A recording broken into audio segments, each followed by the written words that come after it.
Our quest to incorporate the contemporary as a strategy of anachronism led us to use clips from YouTube to vocalize some of the economic and social concerns ongoing in the world. So during Emma's depression, where she mindlessly, after the collapse of the affair with Rodolphe, she mindlessly turns to daytime TV to kind of numb her pain. And American chat shows and online agony aunts form part of our content, as well as even sources like British sex education films. And in particular, the Texan drawl of Dr. Phil, who expounds on the possibility of identifying a cheating gene, which we found fantastic in itself. So we wanted to make an echo of a situation that's happening now for many people in the world. They've overspent, they've spent beyond their means. They're totally facing bankruptcy, they're facing divorce, and this certainly echoes part of Emma's own history. So again, this is a moment where you don't need to have read the novel to understand this and feel this. We'll play a small clip. Donna Kumar makes $37,000 a year, yet she was $61,000 in debt. I'm going to be alone and paying bills on my own. I'm terrified. Can people, though, be born with a cheating brain? Well, here's the thing. There are a lot of traits that go into this, right? And obviously, a lot of this is learned. A lot of it's social, probably 70%, something like that. But there are things in our makeup that make us at high risk for this. There are certain brain patterns that make us high risk for this. They have now identified a gene that they believe may have a contribution to this as well. This guy is on television every day today. And it's scary. And he has this kind of wisdom to utter all the time. It's terrifying wisdom.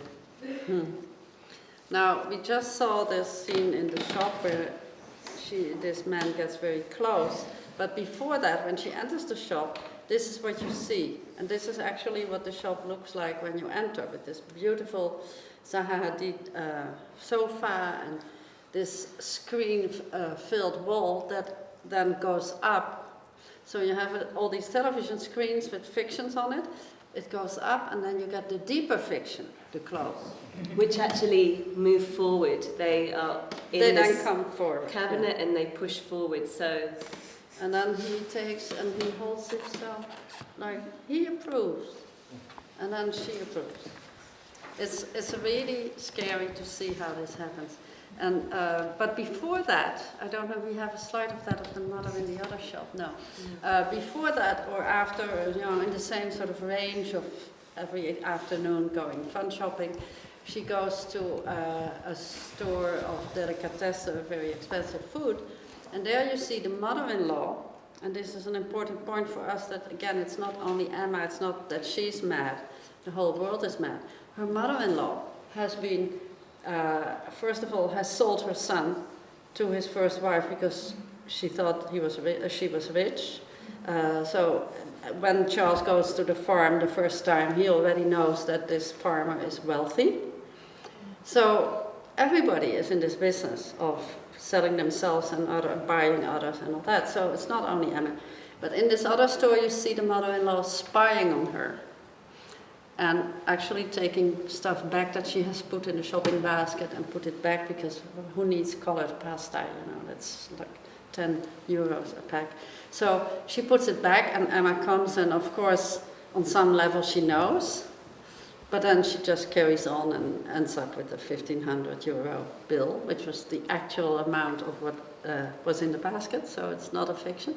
And the mother-in-law is just as crazy and paranoid as Omer, and everybody becomes mad.